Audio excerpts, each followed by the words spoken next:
It's like minus 10 degrees outside, but this is one of the reality of being an AME.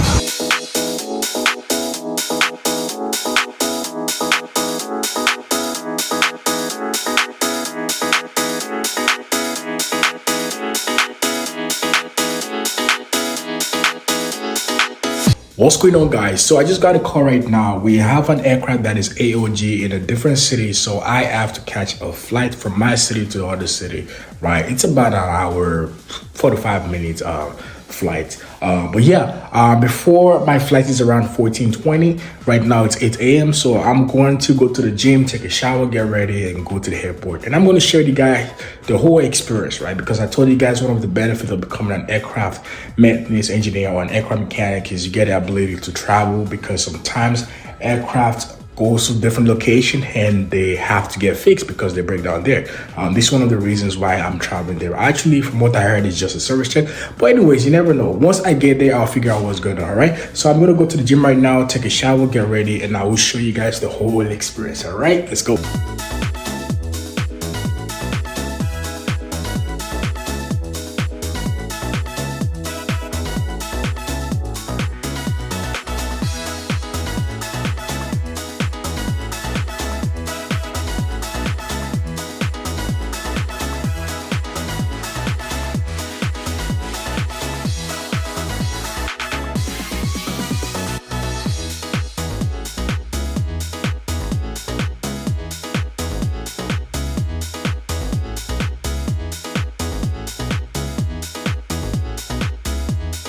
All right, guys, so I just finished working out right now.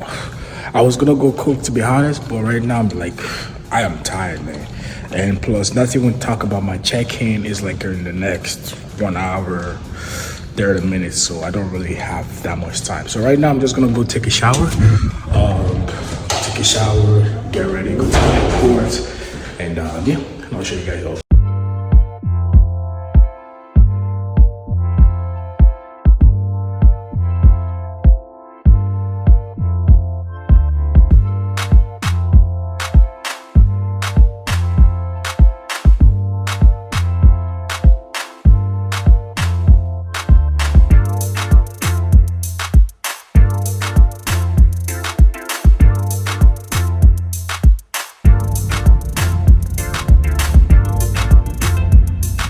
All right, guys, so I just finished having my lunch right now. I'm gonna go walk to the gate right now.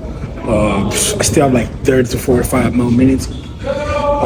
Personally, I like to come early to go to the airport, so I don't have to keep rushing. But yeah, hopefully have a fun time. I have to just check the app, the iPad I have, to see, to scan my aircraft to make sure there's no significant defects before I get there. But yeah, that's it. I'm gonna go to the gate right now, and I'll see you guys. All right. Please obey them at all times. Les appareils électroniques portatifs doivent être réglés en mode avion jusqu'à l'annonce de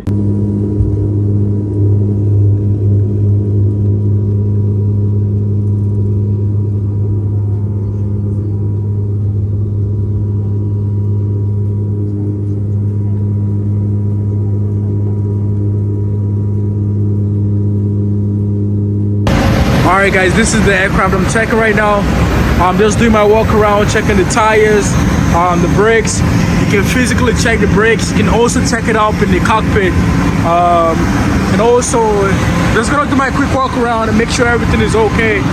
But I want to show you guys a quick reality of being an AME. As you can see, the weather is really terrible right now. It's snowing. It's like minus 10 degrees outside. But this is one of the reality of being an AME. You are going to be working in a lot of crazy weather, hot, extremely cold. But gotta do what I gotta do, man. I'm gonna do my walk around, and once I'm done with my walk around, I'll get back to you guys. All right.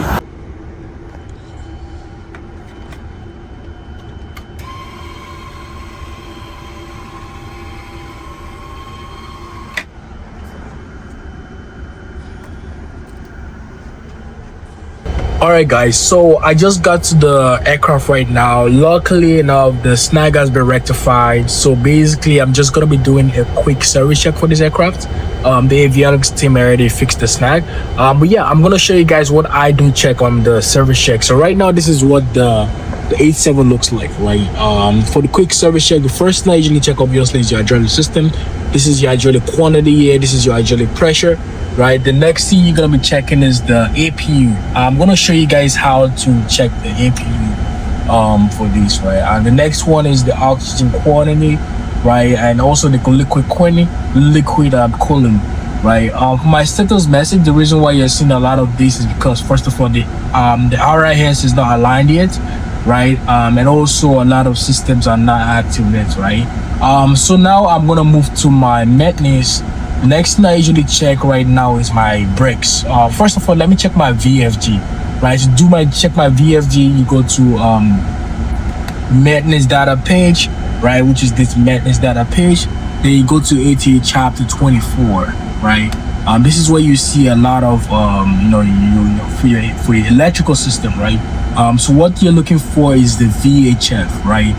You want to be able to see the oil level for the VHF, right? As you can see, the oil level for the 4 VHFs. So each engines have 2 VHFs, right? The oil level for each of them are not normal, so they're perfectly, right? The next thing I'm gonna do is to go back to check my brakes, right?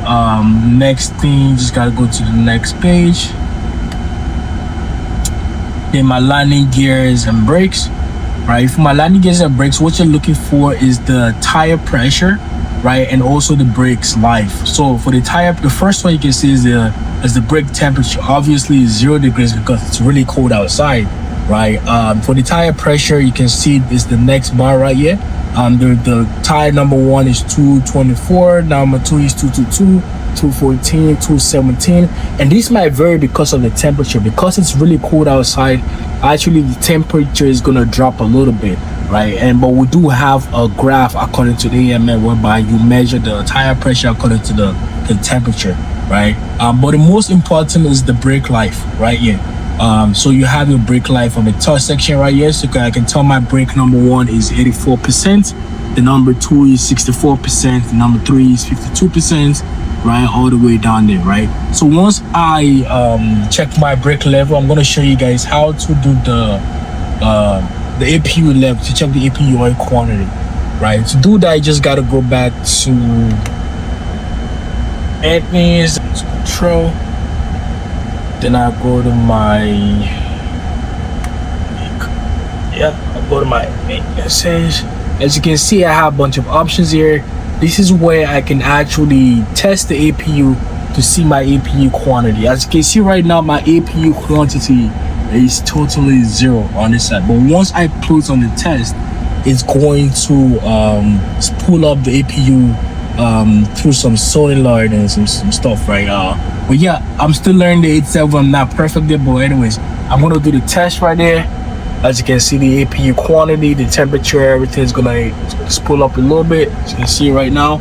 So my temperature, my quantity is 7.71, my temperature is 12, and the pressure is 15 psi. So yeah, that's how to do it. And once I'm done, I'm just gonna put it back to normal, right? So yeah, that's pretty much it for the service check.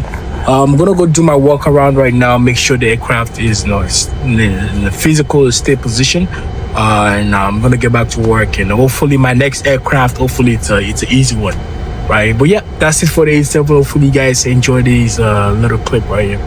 Alright guys, so my first task for today is to do the lubrication of the emergency door pressure seal. So basically, because of winter, because of how it gets cold during winter, there's tendency of the seal, which I'm going to show you guys in this video.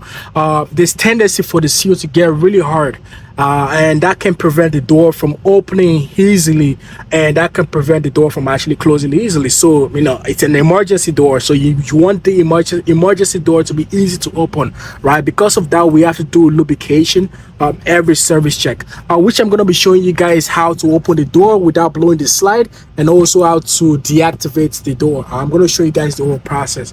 So before I open the door, in order to prevent the slide from blowing, from deploying, right, you have to deactivate the emergency door. To do that, you need this safety deactivation pin, right, which I'm going to show you guys. It's pretty easy. It's a keyway deactivation pin, and the access to do this is right here, right? It's right at the corner there, right? This is the deactivation slot. So basically the whole purpose is to put the key in, right? And you want to make sure you're able to see the green band, right? Once you see the green band, that means your deactivation of the slide is done, right? So basically just like a keyway, like your owl's key, right? Basically you slide it in the slot, slide it in the slot, right? And you turn it counterclockwise. As you can see, I have it deactivated, right? Another good technique to do is to pull it out. You want to make sure it's not coming outside, right? To reactivate it, you turn it back, right? And that's how to reactivate and deactivate the door. So basically do the same thing, right? You put it back in, keyway slide, right? Make sure it's done, right? So now once I've done that, for me, I personally like popping this hood down, right? You pop this hood down, right? And basically you just snap this guy open. So now this is done. Deactivation is done. I'm ready to open the door. So to open the door, pretty much easy. You bring it down, slide it, and the door goes all the way, right? So basically you go one and let it go. So yeah, that's how to deactivate. I'm going to show you guys how to close the door after. But what I'm doing right now is, this is the pressure seal I'm talking about, right? This is the pressure seal, right? So basically the whole purpose for this seal is for pressurization, right? So during pressurization, it expands to prevent any type of leakage of pressurization. And also, it does a lot of function. So basically we are going to be doing the lubrication of this seal, right? Because it gets really cold, like I said, during cold temperature, because of how cold it actually gets really hard, right? And sometimes it prevents the doors from opening. A lot of the passengers doors have the same problem, right? So during winter we have to clean out the water, and also put we have to put the lubrication on it, right?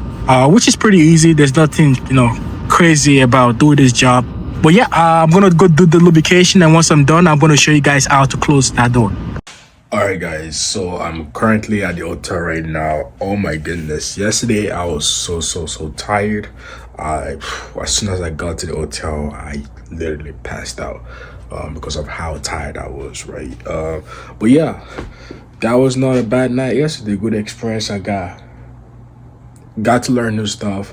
Like I said, I'm not really an expert on the 87, so trying to get myself involved with jobs around the 87 was a pretty good one. But yeah, let me show you guys the hotel. It's not a bad one. My bed is really roughy right now, but let me give you guys a little glance of the hotel.